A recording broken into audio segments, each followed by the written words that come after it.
Kita akan bahas ceritanya Theo Hernandez. Dari masa-masa puncaknya ngangkat trofi Scudetto bareng AC Milan, sampai kepergiannya yang super mengejutkan dan jujur aja cukup pahit, menuju klub Arab Saudi Al Hilal. Nah, yang jadi pertanyaan besar kita semua, coba bayangin deh, gimana ceritanya seorang bek kiri yang tadinya diakui sebagai yang paling mematikan dan terbaik di seluruh Eropa, tiba-tiba harus angkat koper dan dibuang dari klub sebesar AC Milan dengan cara yang penuh drama? Apa ini cuma sekedar urusan duit gede, atau ada benturan ego yang mudah nggak bisa diselamatkan lagi? Oke, kita mulai dulu dari awal kisahnya. Era emas di Milan. Semuanya bermula di musim panas tahun 2019. Waktu itu, sang legenda Paolo Maldini sendiri sampai terbang jauh-jauh ke Ibiza khusus buat merekrut Theo secara personal. Dan keputusan itu berbuah manis banget nih. 34. Yup, kalian gak salah dengar, 34 gol dicetak Theo selama dia pakai jersey kebanggaan Rossoneri. Ini bukan sekedar angka statistik biasa loh, angka ini bikin dia resmi jadi bek dengan jumlah gol paling banyak sepanjang sejarah AC Milan. Gila kan? Dia bahkan berhasil ngelewatin rekor idolnya sendiri, si Maldini. Kalau kita ngomongin soal taktik, wah, Theo nih bener-bener definisi mimpi buruk buat pemain lawan. Dia tuh punya kombinasi mematikan antara kecepatan sprint yang luar biasa kenceng, plus dominasi mutlak kalau udah urusan duel satu lawan satu. Kita semua pasti nggak akan lupa sama momen ikonik di tahun penentuan Scudetto 2022. Ingat nggak gol legendarisnya lawan Atalanta? Dia bawa bola lari sendirian sejauh 95 meter dari kotak penaltinya sendiri, nggak ada satupun yang bisa ngejar sampai akhirnya sukses ngejebol gawang lawan. Spektakuler banget.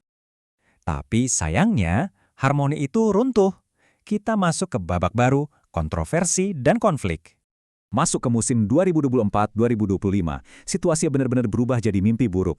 Semuanya kayak meledak gitu aja. Berawal dari insiden saga cooling break, bayangin, Theo dan Rafael Leao secara terang-terangan nyuekin instruksi dari pelatih baru mereka, Paulo Fonseca. Wah, itu bendera merah banget.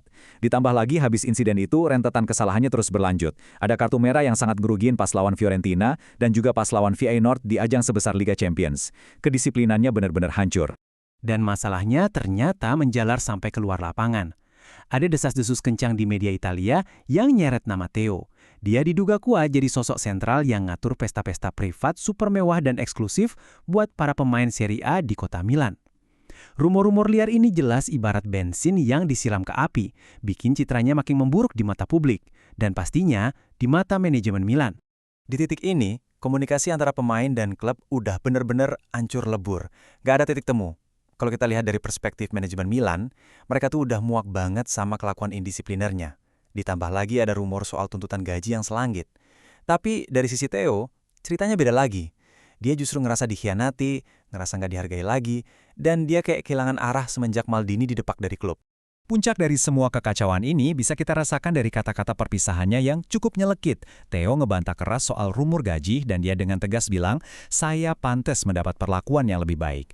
Terus dia ngeklaim dapat ultimatum yang ngeri banget dari salah satu direktur Milan yang ngancam bakal nyoret dia dari skuad kalau dia masih ngotot mau bertahan. Jadi ya, menurut dia udah dipojokkan dan gak punya pilihan lain selain pergi. Dengan hubungan yang udah hancur lebur, karirnya di Eropa terhenti. Kita beralih ke lembaran baru di Arab. Akhirnya, AC Milan setuju buat ngelepas Theo dengan nilai transfer 25 juta euro ke Al Hilal. Banyak yang mikir karirnya udah tamat, tapi nyatanya, begitu dia jauh dari tajamnya sorotan dan tekanan media Eropa, Theo malah bangkit. Bermain di bawah asuhan Simone Inzaghi, ketajaman insting menyerangnya balik lagi ke level elit. Coba lihat aja, dia berhasil nyetak 9 gol dan 4 assist. Bukan cuma itu, dia bahkan jadi pahlawan yang nentuin kemenangan di final Piala Arab Saudi. Benar-benar comeback yang luar biasa. Kebangkitannya yang luar biasa ini sukses ngejaga posisinya di timnas Prancis buat melangkah ke Piala Dunia 2026. Tapi, dia nggak bisa santai-santai aja, karena sekarang dia harus bersaing ketat sama Lukas Deck. Ini bakal jadi pertarungan dua gaya yang epik banget. Di satu sisi, ada gaya menyerang eksplosif milik Theo di Arab Saudi, di sisi lain, berhadapan langsung dengan soliditas pertahanan yang ditawarin Deck di kerasnya Liga Premier Inggris. Nah, setelah kita ngikutin semua drama dan kejutan tadi, pada akhirnya kita ditinggalin sama satu pertanyaan besar buat direnungkan bareng-bareng. Apakah AC Milan sebenarnya udah ngelakuin kesalahan fatal banget dengan membuang salah satu legenda pencetak gol terbaik mereka? Ataukah justru manajemen baru saja menghindari bencana ruang ganti yang jauh lebih besar? Gimana menurut kalian? Menarik banget buat terus kita pantau kelanjutannya.